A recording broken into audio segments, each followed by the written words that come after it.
Welcome back. We are continuing on the front end today a little bit. Today is casual Saturday. um no, like the work today is like so simple that this is probably going to be a 5-minute video, and we are tossing in the power rack. Now we're only just bolting the power rack in place. Like I mentioned in the last video, I'm waiting on tie rods to come in from Detroit Speed, and once those get in, then I can put tie rods in and connect the steering, but at least we can get the power rack in. Now when I say that this is going to be very straightforward, like I said, we've got the cross member here, which replaced the factory cross member. We have the 2 mounting tabs, and then that's it. So we just got to get the rack and pinion up underneath in place, running across, and then bolting it to that. So it should really only take a few minutes.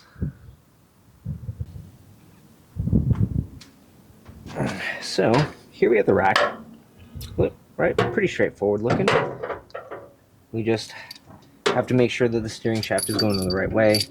We've got hardware, so I'm just gonna kind of nestle this in place.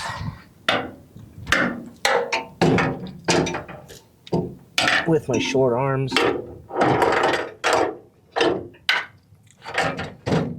Make sure they go through the forums when they need to.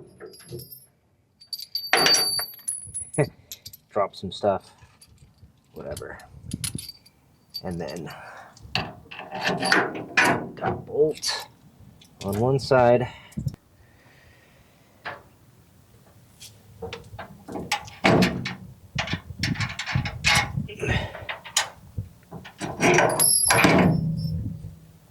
Dropping stuff, so that may make it take a little bit longer.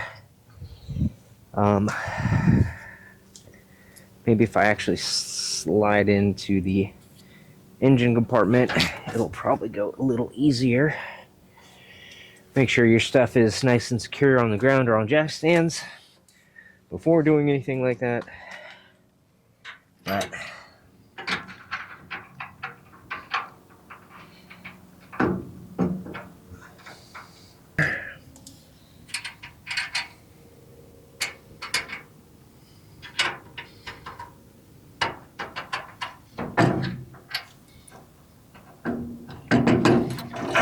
But yeah, so once it's all bolted up, it'll be nice and tight like that.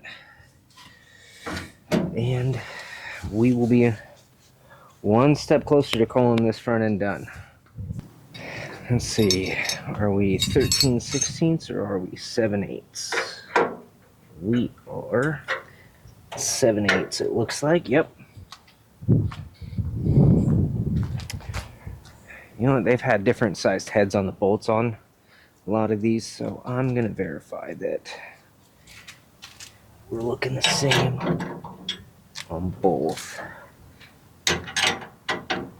Okay, so 13/16 heads, 7/8 nuts.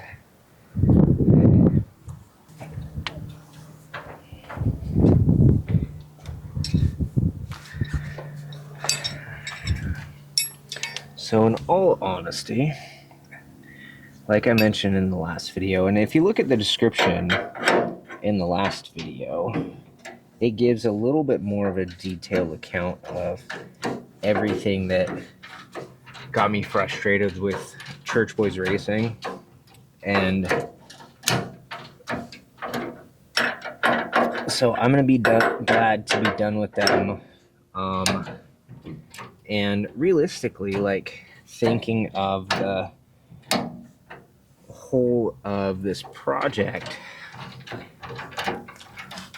when it comes to the rear suspension, I was considering using the Church Boys Racing triangulated 4-link, but they're expensive, for one. For two, obviously I've not been thrilled with their service support communication, so skipping that would be preferred. And then on top of it, part of this project is so that I can test some of my skills in all of this and learn some new skills. So it's not so just buying kits and putting it on, but it's actually something more in depth to, trial and error and learning and saving money doing that in the process. So I'm still kind of debating on if it's going to be a triangulated 4-link still that we do, but we custom build ourselves. But at this point in time, I'm thinking long term we're going to grab a competition engineering weld-in subframe connector and frame rails that are for the Nova, and then build a triangulated 4-link off of that, or go a little more exotic with the decoupled 3-link that I've mentioned in the past, and see how crazy we can get. I've had triangulated 4-link setups before. I had one on my old Silverado that was bagged, and that was so awesome. It was super adjustable. We were able to get the bars done and cut to where, you can fix thrust angle, pinion angle, all of those things, and the amount of articulation it had was awesome. So then from there, you don't need a pan hard rod or a Watts link like you see happening with a lot of parallel 4-links.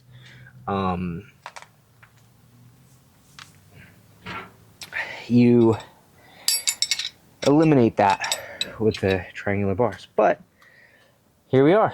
Now we have the steering rack in place. Now, as you can see, we're one step closer. We're just waiting on some tie rod ends here for this, but this is actually a DSE rack, Detroit Speed Engineering, who's been around for a long time. They make really good products, so I'm happy to be using something from them. I just wish I probably would have gone. I'm really happy to be using a product from them. I just wish I would have gone directly through them to go through this process rather than Church Boys Racing in the end. But now we're done with Church Boys Racing stuff, and we can move on.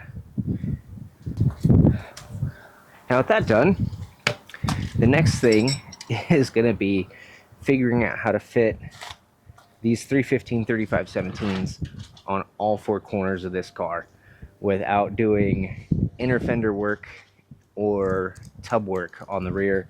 But that's going to be maybe something I work on in a couple days. I leave for about 2 weeks this coming Monday or Tuesday, so we're going to be on a little bit of a hiatus, but I upload so irregularly. That should be normal by now, but follow along if you want to see the end result of this project. That'll probably take a while. For now, happy Labor Day.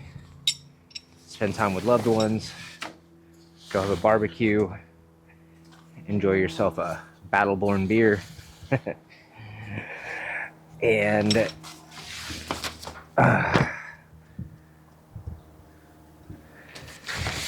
count your blessings. God bless.